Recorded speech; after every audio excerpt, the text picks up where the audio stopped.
Eto na mga kapatid, wala na rin paligoy-ligoy. Kay Sir Banat Bay naman tayo manood. Ang title kasi nito is Breaking News, BP Sara may binuking kay Marcos. Kahit naman na may maibuking, ginagawa naman nila ng paraan para kunwari maging mabango yung mga taga-kabila no? Ano bang meron dito? Sir Banat Bay, panood naman kami. Ang inyong mapapanood ay galing kay Sir Banat Bay.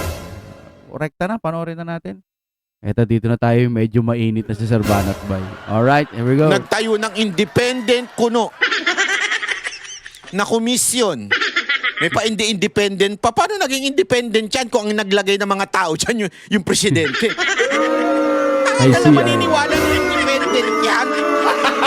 Gago! Paano naging independent yan? Hindi nga nila tuwing maituturo na si Romualdez, tinatanggal nila, sinisiraan nila yung ginawa kay Magalong. Di ba? Ngayon, ewan ko, pati si Vince Dizon, parang kasi mukhang meron siyang nakantil na nerve. Ika nga, yan yung sinabi ni Magalong eh. Pag may nakantil ka na nerve, mukhang dediretso na kay Marcos, sisiraan ka na. Paano mo magsasabing independent yan kung ang taong bayan hindi nakikita yung mga nangyayari dyan? Gago! Ngayon... So, ang mas maganda pala dapat yung mga nag-iimbestiga dito, shoutout sa akin Kuko, hindi pa ako nakapagod. Dapat yung mga nag-i-interview dito, labas sa government. O kaya mga, di ba? Pwedeng ganun, ano? Hindi rin pwede. O yung walang kakamping kulay dilaw, kulay pula, kulay green. Ayan. Kailangan talaga independent. Pero kung lahat halos yung manggagaling dun sa kabila, hindi nga independent. Ano? Yun nga, may palusot pa yung mga hindot na yun eh. Sa gobyerno, may palusot sila ngayon. Ilabas ang salin. Utangin ng... Ibig sabihin, BP Sara para yung next target. Yan. Ilabas ang salin. Sino ang mga mag-iimbestiga? Si Remulla. Sino naglagay kay Remulla? Si BBM din. Yung pagkalagay pa nga kay Remulla ay kaduda-duda. Bakit? May kaso siya eh. May kaso. Ang dami niyang kaso. Ang dami niyang kaso, inilagay, pinilit pa rin siya ni Marcos. Ibig sabihin, talagang gusto ni Marcos ilagay ito. Tapos siya mag-iimbestiga ng salin? Gago! Tapos yung ipinaglalaban nila kay BP Sara is 125 million. Sige, gawin na natin 1 billion. Ano? Para lang pumantay man lamang doon sa mga hundreds of billion na mga nawawalat na nanakaw. Di ba? Doon halos trillion. Tapos 200 billion, 300 billion. No? Kay BP Sara, 125 million. Pinipilit nilang imbestigahan. Samantalang dito halos ituro na nila na yung dalawa ang sangkot, no? Tapos ngayon, ayaw nilang imbestigahan doon.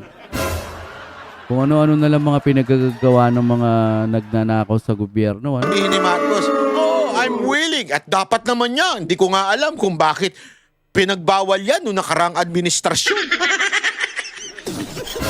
Yung nakarang administrasyon. So parang Duterte pa rin, no? Putik talaga sila, In the first place, yung ombudsman na yan, napaka-independent niyan. Si Martires dati, napaka-independent niyan. Minsan nga, di ba, kontra nga yung mga desisyon niya kay Pangulong Duterte.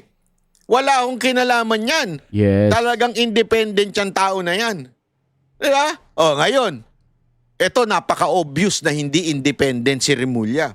Kasi talagang ipinilit ni Marcos kahit napakaraming kaso. Ba't ganun, ano? Akala ko ba hindi siya pwede? Kasi nga may mga kaso at hindi rin pwedeng isama siya sa listahan ng mga pagpipilian. Ano tong nangyari? Meron na naman tayong hindi maipaliwanag na pangyayari na nakalusot. Ina-point niya as ombudsman. Tapos ganyan sasabihin, hindi open ako sa salin. Kung may nakita dyan, kung meron man sa tingin mo ilalabas ni Remulla yan? Gago! At saka ako, sa totoo lang hindi ako naniniwala dyan, katarantaduhan niya salin. Ang dali-dali maglabas ng pera di ba? Magkaroon ka lang ng state visit, ilabas mo na yung pera. Oo. Ganun. State visit. Nakailang state visit sila sa ibang bansa, lalo na sa Europa, yung madali magtago ng pera. Oh. Diba? Hindi ko na lang sasabihin, meron kasi isang bansa dyan na tinataguan ng mga kurap. Oo. Madalas silang pumupunta doon, sumesegue doon sa bansa na yun. So, saang lugar kaya yon, ano? Taguan kasi ng mga kurap. Saang bansa kaya yon? Hindi ba yung mga parting Europe? Hindi rin. Ano? Russia? Bansa? Saan kaya yun? Meron dyan tinataguan na kung saan wala yung parang money laundering law nila. Kaya yung mga kurap, yung mga kriminal, dyan nagdi-deposit. Wala bang konting tip kung saan banda yan? Ayaw walang pangalanan yung bansa na yun kasi baka sabihin naman nung bansa na yun, maganda pa naman doon. Gusto ko pa naman bumalik doon. Oo nga. Parting Europe nga sa tingin ko lang. Pero doon talaga nilalagay yan. Kung gusto mo, may pera kang kaduda-duda, doon mag-deposit ka, walang katanong-tanong. Ilang beses sumegway dyan after the state visit. Kaya yung sali na yan, katarantaduhan yan. Alam mo mga kababayan, eto si Marcos, bihasa na yan. Tandaan ninyo. Natuto na yan sa nangyari niya sa tatay niya. Yung mga yaman na nandito, natuto na yan. Hindi na maglalagay ng yaman yan dito. Hindi na. Sa ibang bansa na maglalagay ng yaman yan. Sir Banat Bay, paano naman po yung mga sinasabi nilang mga ibang vlogger dati na may gold na ipamimigay sa mga mahihirap? Parang may ganun kasi akong mga naririnig. Wala na ba yon? Sa akin lang. Kasi lola ko din sabi din niya, may mga yaman daw talaga itong mga Marcos. Pagka nawala na daw sa lahat ng kaso, bla bla bla, ipamimigay daw. Sabi naman ng mga Marcos, wala naman silang sinasabing ganun. No, ewan ko, naloko yung lola ko dati. So, kahit ano pang sal-e na yan, wala yan. Bullshit yan, ika nga. Kalukuhan yan. Isang malaking katarantaduhan. Pambubutol na naman. Dahil tanga nga yung mga gensi natin dito, maniniwala naman sila. Tingnan nyo na. Tapat si Marcos kasi ilalabas niya sali niya. Si VP Sara, tingnan mo. Yung sali niya, sigurado ko, yan dyan sa dadalihin kasi maraming mga questionabling kayamanan yan. Ang daling-daling gaguhin ni Rimulya yan Kung gugustuhin niya, gagaguhin niya yan. Diba? Sabi nga ni Marcos, ni Amy Marcos, una yung yung People's Initiative, yung charter change nila, hindi nagtagumpay. Diba? May mga sumunod pa yung impeachment. Hindi rin nagtagumpay. Siguro kung walang Duterte, pwedeng nagtagumpay yun. Charter change. Papuntang Prime Minister ba tawag? Pinag-initan si Chis Escudero dahil hindi tinulak ni Chis Escudero yan. Okay. Ngayon naman, ito yung plan C. Ano yun? Talagang kasuhan siya at matanggal at bilang hindi na makatakbo. Kasi pag ikaw nakasuhan at nakonvict dyan, di ka na pwede. As a public servant, di ka na pwede. Ganun ang gagawin dyan. Yan yung sinasabi ni Amy. So si BP Sara, pag na-disqualified, hindi na siya pwedeng tumakbo ng kahit anong posisyon sa government. Nakikita na natin, yung SALE na yan. Ang dali-daling mag-imbento. Di ba? Ang dali-dali hong gumawa ng mga imbento na data dyan. Kung hawak mo yung pinuno dyan. Hindi, isipin nyo bakit pinilit si Rimulya dyan. Alam naman natin si Rimulya, ang karakas niyan. Di ba? Panahon pa lang ni Bantag, panahon pa lang ni Tebes, alam na natin karakas niyan. Makikita mo na talaga na kung basta kalaban, kaya niyang diin. Kaya niyang idiin. In all kind of hocus-pocus, gagawin niya para maidiin. Kaya tama Tama ako, sangayon ako this time kay Amy. Doon sa sinabi niyang plan C, na ipakukulong itong si VP Sara Duterte. Yan talaga ang plan C. Not just the education that we see now, but modernization Plan of C. education as well. Ang dami nang antang kabataan ngayon Grabe, Sir Banat ba yun? Talagang rekta kung rekta Hindi Alam mo, nung high school Yung tubuan na ako ng balbas, hindi pa ako ako, isa ako sa mga tarantado nun. Bulakbol. Oo, kaya mga grades ko palakol. Swerte na ako pag naka 75 ako. Ibig sabihin, blessed na ako dun. Usually yung grade ko, mga 70, 71. Mataas Pero matalino pa si Sir Banat Bay kasi kahit pa paano, nakakapag-Taglish pa siya eh. Ako kasi talagang nahihirapan ako mag-English. Matalino pa siya. na nga yung 72. Pag 75, wow. Himala na yun sa akin. Ganun ako. Bakit? Ayoko talaga mag-aral nun. Kasi rebelde nga ako nun. Ayoko mag-aral. Pero alam mo, yung karunungan ko nung high school ko nun, mas matalino pa ako dun sa mga marurunong ngayon eh. Yung sa mga may honor, mas matalino pa ako nun eh. Kahit bobo ko nun. Ang grabe ngayon, hindi makapagbasa ng diretsyo, hindi, alam mo yun, bulol-bulol, mali-mali yung kasi nga, ayoko kung anong klaseng, ayoko naman. Hindi, actually, real talk pansin ko rin sa mga Gen Z ngayon, medyo mahihina. Yung physical, no? Pero mukhang matalino naman sila. Pero may karamihan, hindi naman siguro lahat, pero napapansin ko lang, mga mahihina sila. Sisihin yung mga nagtuturo sa kanila. Pero ganun na talaga ang natin, edukasyon natin, bagsak na talaga eh. Kaya nga ang daling utuin.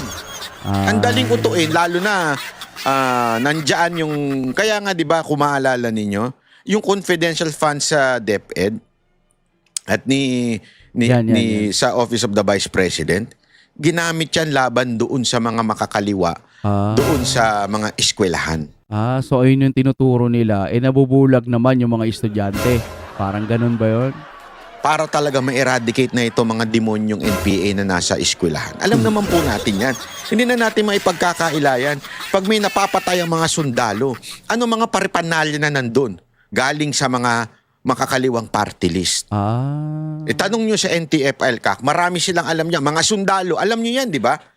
Meron nga yung isang beses election season nun, tapos nagkasagupaan ang military at ano natagpuan doon?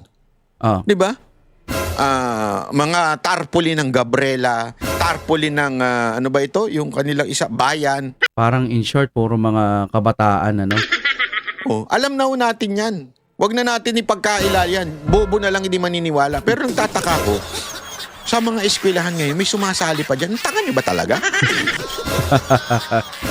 Hindi kasi sa tingin ko, yung mga kabataan kasi ngayon, kapag nakakakita sila o nakakarinig sila ng turo, nakakaiba, or parang matatalinong sa pandinig nila, akala nila yun yung tama.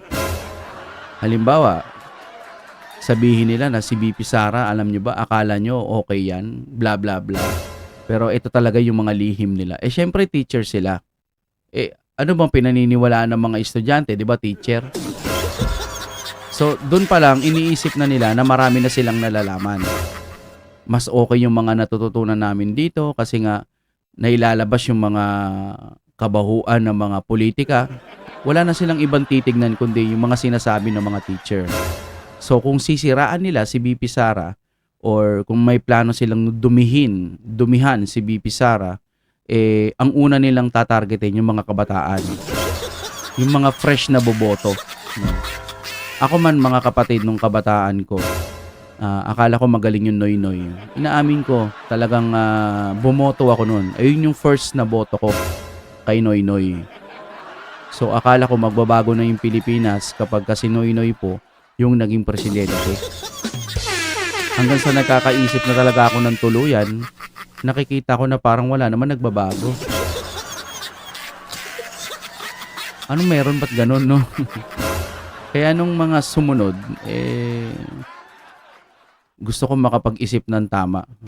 Kaya nakita ko Duterte. Ngayon, dito naman po sa Duterte,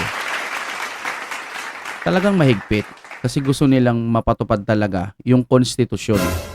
At ang nakikita ko po, hindi tayo pinabayaan ng COVID at marami talagang nagawa na hindi pinapalabas ng mga taga-kabila. Yun na lang, Nakakalungkot isipin na ang Duterte ngayon ay ginugurgor ng mga masasama. Para sa akin, Duterte pa rin po talaga ang the best. Kaso nga lang, nasisilaw kasi yung ibang mga kabataan natin na akala ho nila masasama ang mga Duterte. Minsan nga tayo, sinasabi yung bayaran, ano. Pero, kung sino man ang bayaran dyan, no, bawian sana ng buhay. No? Hindi naman sa nagdadasal akong ng kanilang pagkategi. Pero, para lang makumbinsi ko kayo na itong ginagawa ho natin na dinidepensahan ang mga Duterte. Sayang ho kasi, ito na lang ho yung natitirang pag-asa natin. Yung mga kaalyado niya okay din naman. Pero yung mga parang alanganin, gaya ng mga bilyar, wag na. No? Kaya, sayang yung pagkakataon kung hindi mauupo ulit ang Duterte. Pwedeng manganib ang ating bansa kung uupo yung mga kaalyado ho nila. Ang laban ho natin para sa bayan, hindi laban sa mga nagtatanggol doon sa kabila. Para sa Pilipinas po ang ginagawa natin. Lagi ho nyo yung tatandaan niya.